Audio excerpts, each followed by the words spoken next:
Hello everyone, this is a video here just to give you some tips for the first 4 to 6 weeks after ACL reconstruction and meniscus repair surgery. So I just had surgery about 7 weeks ago now. I thought it'd be nice to put together this video and hopefully help someone out there who's either about to go through the surgery process, is in the middle of it, and kind of looking for some tips. And I hope this helps you guys. So first I want to touch, it's not too much on tips, but just pain levels to give you an idea. First few days are definitely going to be the worst. For me personally, I don't have a above average pain tolerance, and I was, just in survival mode the first few days. It was pretty painful. I definitely took the medication as prescribed by my doctors. I followed their timeline for that, and that kind of helped me just get through the first few days. Without it, I think I would have been pretty miserable.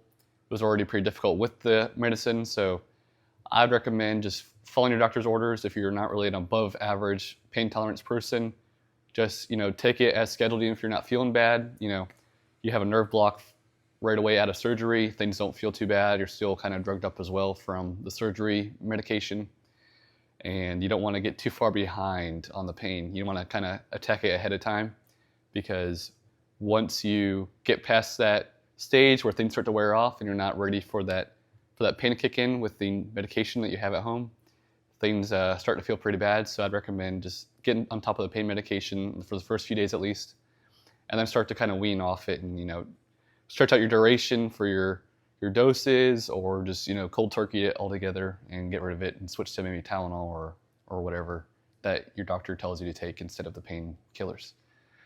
By the end of the first 2 weeks, the pain should drop off pretty massively, I'd say. For me at least, that was my experience. So by the end of the first week, I no longer was using the pain medication. I was just using Tylenol every 6 to 8 hours or something like that.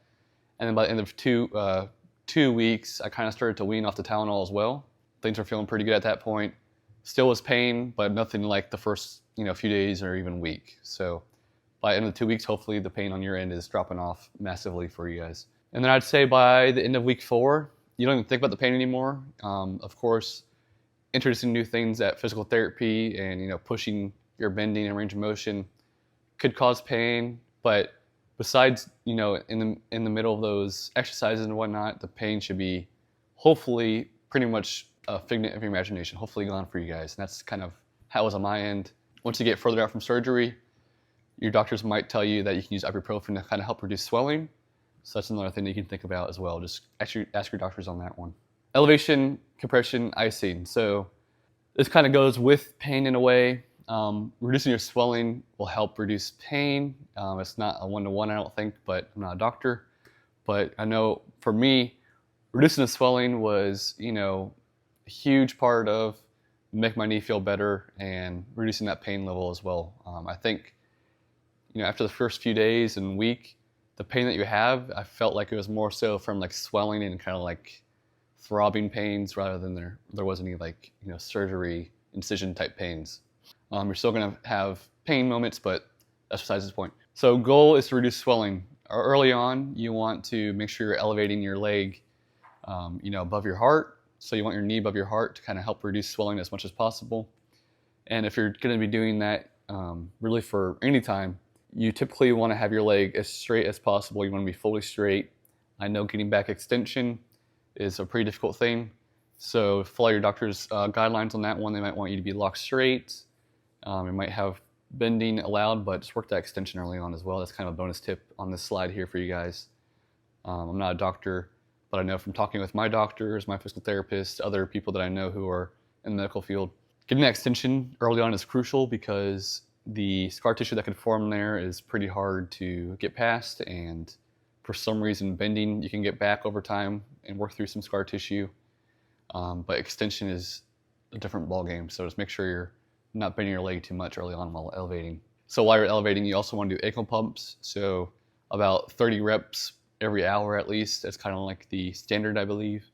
That helped me get my circulation going and make sure my foot wasn't just purple and cold to touch, no circulation or anything going on there. So that will also help reduce the chance of blood clots as well. So you want to make sure that you're on top of that. That's another big tip there for you guys while you're kind of recovering from the surgery. if you had a meniscus repair and you're watching this, you're not really doing any weight-bearing activities, so getting the blood flowing is really crucial. So ankle pumps, every hour, make sure you're doing that, working that to get the blood flowing. As well as that, so compression. Early on, you'll probably have an ACE bandage wrap that you use to kind of cover up your wounds. And once you can kind of, ditch the wrap for the wound coverage, I'd still use it for just compression purposes. Something like this where you have like a knee sleeve is not really gonna be too comfortable to get on and off early on. So I'd still use an ACE bandage wrap to compress your knee and kind of get that going. The further out you get from surgery, you might want to kind of reduce the amount of time that you're compressing your knee. In my experience, I compressed it pretty much 24/7, except for at like PT or something or taking a shower. And I think I overdid it on my end, and it kind of cut off circulation to the bottom half of my leg, and it caused some pretty severe swelling on my end, and it really got bad around week 5-ish, around there. So I started kind of to weight bearing again at that point, and with that compression too much, I think I just wasn't getting enough circulation back up from the lower end of my leg, and the swelling got really bad. So just kind of ask your healthcare team how often you should be compressing your knee with a wrap. I think as you get further out from surgery, you kind of want to, give it some breaks, more breaks, and less time wrapped up. As well as icing your knee. So early on, icing helps a lot for kind of pain, I'd say pain reduction. It helps with reducing swelling as well, but I think pain was kind of more of the purpose of the icing. And I think about every hour or so, you want to be icing for 20 minutes. You might have an ice machine. I did not. I personally don't really think I needed an ice machine based on my recovery so far. It wasn't really a huge deal to me, just getting ice packs. I did buy some flexible ice packs that can wrap around the knee a little easier, and I did purchase a couple of those. That way I wasn't, waiting so long for the one to freeze up again. So I had kind of a few in a rotation to kind of help me get ice in every hour. Sleep. So sleep is huge for recovery. No matter what you're doing, your body needs sleep to recover. It's kind of like the biggest part of recovery for your body and healing processes. Making sure you're sleeping is going to be crucial. It's going to be probably difficult early on to get sleep because of the pain. This kind of ties into the medication part. I'd recommend, if you're using painkillers early on the first few days, I'd even put a timer to make sure you're getting a dose every so often so you're staying ahead of the pain. If you're sleeping and you don't really take any doses as you should in the middle of the night, potentially waking up, I found that I'd wake up in the middle of the night in pretty bad pain, and it just was hard to sleep again. So to stay on top of the pain to help you sleep is a huge thing. It's also going to be difficult if you're not really a back sleeper. I think early on, it's kind of the only way you really can sleep, because you're going to have your leg elevated potentially while you're sleeping, or just, straight. And you don't really want to put pressure on the side of your knee, digging into the knee with your brace on. So for me, I slept on my back for the first 2 weeks. Pretty much that's the only way I slept. And then I kind of started to transition and experiment with different positions to kind of get on my side where I was more comfortable, using pillows and blankets to kind of help cushion my knee. That helped me get in a more comfortable position. I'd recommend, maybe trying earlier. I think I maybe waited a little too long to kind of get going on sleeping in a more comfortable position, and it kind of delayed my, restful sleeping. I didn't sleep too great the first few weeks, but that's something I recommend kind of experimenting with early on, is find a good position that you enjoy, that's safe for your knee, and, is not going to do anything bad for your knee early on. Definitely experiment with the pillows and blankets to kind of help cushion it. So PT exercises, I'd recommend definitely, of course, following your PT's protocol. Don't do anything too crazy outside the norm for what they're showing you. If you see anything online, like in these videos that I have on my channel, or other YouTube channels, or just things you see on other social media or the internet, I'd recommend definitely asking your PT before trying anything new. Everyone has a different timeline on things, and one person doing something at 2 weeks is not necessarily going to be something that you can do at 2 weeks. You got to make sure that it's right for your healthcare recovery journey. So I recommend asking your PT before trying anything new, definitely, no matter what. And don't get too worried about seeing these crazy exercises online, things that are like, advanced, cutting edge, new exercises for recovery. I recommend doing the basics, as perfect as you can instead of doing these advanced crazy things poorly. You know, you want to make sure you're doing the basics perfectly. It's not rocket science for this recovery early on. Make sure you're doing everything, you know, as best as you can. Don't try to do anything crazy outside of your PT's protocol. And with that, discomfort and low pain levels I think is normal. I don't really think you can get past not having discomfort or low pain levels at all in this kind of recovery process. You know, you'll get to points where things don't really feel bad anymore, but early on, you know, when you first tried a new exercise or, you know, bending your knee more, straightening it more, it's gonna not feel great. So don't be discouraged by discomfort and low pain, but if you're feeling anything super high pain levels, then you want to avoid that. So just, you know, work it out with your PT, make sure you're not doing anything too crazy for your, you know, your pain tolerance and whatnot. As well as all that, you want to make sure that you're being consistent and purposeful. So make sure you're doing your home exercises. You know, that's going to be probably the biggest thing for your recovery, is making sure you're doing your exercises at home, working range of motion, and just staying on top of all that. You know, if you're only doing stuff at PT a couple times a week, you're not going to be set up for success. So you want to make sure you're doing stuff at home. I personally did three times a day at least at home. So I'd go through my whole PT gambit and do it 3 times a day at least. When I had less exercises to do early on, you know, I'd maybe do those more frequently. I will say early on, I couldn't get my quad firing too well until around almost 2 weeks. So my PT early on was mainly just, you know, trying to get the quad firing, doing quad sets, doing bending, and all that stuff. So, you know, you can look at my videos on my channel here if you got any questions on that, to kind of see what I was doing. But just make sure you're doing it consistently, and make sure you're, you know, you're focused on it, being purposeful. You got to get that mind-muscle connection back. So just make sure you're focused on it, consistent, and you'll get better over the weeks. It'll be difficult at first, but that's just the nature of the game, and you got to just work through it.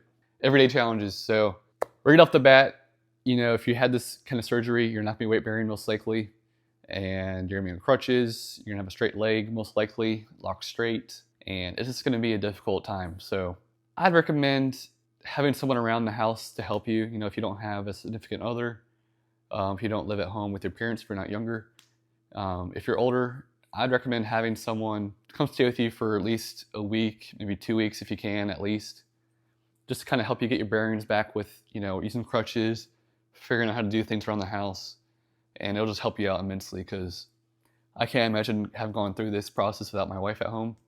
She really kind of carried me on the back, the team on the back here, and helped things around the house, cooking, you know, just basic stuff around the house, bringing things to me early on when I was in bad pain and wasn't really getting up and down a lot. So I'd recommend having someone that can help you. Hopefully, you know, you have someone in your family or a friend or something that can stay at home with you and help you with that. So since things are going to be pretty difficult on crutches and non-weight bearing, I'd recommend either investing or getting creative with things around the house to kind of help make things easier. So I had a shower chair. I think that's probably kind of a non-negotiable. You know, if you're going to be showering, you can't really be standing on one leg in the shower, or you can't really do a bath either, because I know early on you're not really supposed to get your wound submerged in water for a good period of time based on your doctor's instructions there. So shower chair, that's kind of non-negotiable. You got to kind of have that to, you know, bathe and whatnot, and I recommend getting that. So things for leg props. So when I'm home alone in the first 2 weeks, I'd go in the kitchen, I'd have a chair to prop my leg up on, and I'd sit there and, you know, instead of bringing food back somehow on 2 crutches, which was going to be a very difficult task, I would sit, you know, in the kitchen and in one chair, have another chair so I could prop my leg up, and that helped immensely for me. So just doing stuff like that around the house, find things that you can, you know, make your life more comfortable. I had a chair in my bedroom to kind of sit on so I can get changed easier instead of, you know, trying to stand on one leg and changing. You know, find little things like that that are going to help you out around the house, because doing the simplest thing is going to be a chore. You know, using the restroom was pretty difficult. If you're maybe a woman who has to sit down every time, or a guy who only sits down while using number 2. Personally, I couldn't really have my legs straight and just kind of on the ground. I had to prop it up on something for sitting on the toilet. So the way my bathroom is set up, I could prop it on the bathtub next to me because it was close to the toilet. If not, I recommend getting the chair in there, for example. That's another leg prop example. And another thing, so you're on 2 crutches. You know, I got to the point where I could kind of crutch while holding something with 2 crutches, and I kind of like use my armpit to move my crutch forward. You can see that in some of my earlier recovery videos here on the channel. That's a little dangerous now. I don't want to, recommend doing that because, if you're not really mindful of it, you could maybe fall or something like that. So just be careful on that one. But having a bag to carry things in was a huge help. So if I'm going from the kitchen back to the living room to lay on the couch, I'd put stuff in a bag and I'd hold that while crutching. That was a huge help early on. So just find little things that are going to help you, achieve simple tasks around the house easier early on. It's going to be a difficult transition. And having someone around the house to help you is going to be a huge, huge, huge help. Kind of the last big thing here that I want to cover. There's a million more tips, but these are kind of the quick fire tips here. So mental. Mental is going to be a huge, huge challenge for you early on, at least it was for me. And I think for a majority of people out there who had just even ACL surgery, let alone ACL and meniscus repair. I think with the meniscus repair, it's a whole nother game compared to just ACL because you're on crutches for, probably at least 4 weeks, even up to 6 weeks sometimes. And you're going to be locked straight, non-weight bearing. It's just going to be a really difficult time. So try to stay positive and don't isolate yourself. So early on, I pretty much never left the house except for doctor visits and PT visits. And I think that was a detriment to my kind of mental well-being. Not seeing friends or family, it was a hard time. It's hard early on to kind of get through this on your own. And I recommend, seeing people and having those interactions and kind of, uplift your day a little bit. I was kind of secluded, of course, with my wife at home whenever she got home from work. I recommend getting out as much as you can, as much as tolerable with crutching and your pain levels, and seeing friends and family to kind of help brighten your day. So with that, be ready for bad days. It's always going to be an uphill battle. You're going to have great days, you're going to have bad days, and even within those days, you're going to have high moments, low moments. So just be ready for that mentally. Before I had surgery, I don't think I was really kind of aware of how hard the challenge would be. I knew it would be a difficult mental, challenge, but it's worse when you're in it. There's no turning back once you're after surgery. I don't want to scare you, but there's just moments where you're wishing you were fit again, ready for sports, whatever you do, be active.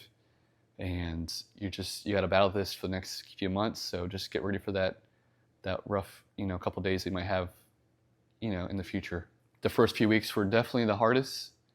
I'd say by week 2, things started to kind of get better for me.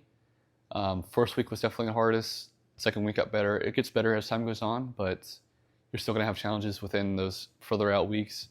But definitely the first week or two, be ready for some challenges. It's gonna be a rough transition, but you'll get the swing of things and you'll get your legs under your feet again. So don't worry about it too much. Kind of mental, kind of not, but communicate with your healthcare team. So I ask my PT 100 million questions every time I visit him just to make sure I'm doing things right. I see things online and I get worried, like, am I kind of falling behind on things, or should I be doing this, that? And just communicate with your healthcare team, ask these questions, make sure that, you're working together as a team. It's not just a one-way street with them helping you. You want to ask questions, help them, kind of help you through this journey. And, hopefully by the time you had surgery, you kind of vetted out your doctors and physical therapists, and you have a good team that you're comfortable with and you trust, because that's another challenge as well. I'd recommend just make sure you trust your team. This is going to be a huge part of your recovery, relying on them, asking them questions, working back and forth. So just make sure you communicate with your team and you trust them. And also, I recommend kind of understanding your timeline on things. So seeing people online, you might compare yourself to them, and they're maybe had different injury, had different severity of tears and whatnot. So each person's gonna be a little different. So ask your doctor, ask your PT, like, when's the approximate timeline on things? Like, when should I be walking again? When will I start doing like mini squats? So what kind of time period like that? And just kind of ask them when you're progressing. That way you have a good idea on your side of things, and you're not too, frustrated with your lack of progression. You want to make sure that you're aware of, where you should be, and don't over expect, I'll be walking and jumping by week 4 when reality is going to be further out from now. So just communicate with that on your healthcare team as well. And another big one is, you're going to be scared after surgery, most likely, to use your leg again. It's going to be, you know, a whole nother psychological challenge ahead of things, not just physical. But within reason, don't be afraid to use your leg. You know, it's, yeah, you just had surgery, but it's not, you know, you didn't have your leg cut off. You want to make sure that you're not babying it too much. I think I did that on my end, and it kind of slows your progression a little bit. You don't want to do things too crazy, you know. You want to be within reason, of course, within your, you know, your protocol for your healthcare team recovery. But don't baby it, you know. Don't pick it up by the brace instead of kind of trying to do a leg raise, you know, every time. You want to start to use your leg again. Don't be afraid to use it, you know. Don't baby it, and I think that will be a huge help for your recovery timeline. And just start to try and treat it like a normal leg again as soon as you can. Yeah, guys, that's my quick tips for the first 4 to 6 weeks after ACL and meniscus repair surgery. I hope you found this video helpful, and if you did, drop a like and subscribe. Comment below if you got any questions, you know, on some other tips that might help you out to ask your healthcare team, and I'll be sure to answer those for you guys. And see you guys in the next video.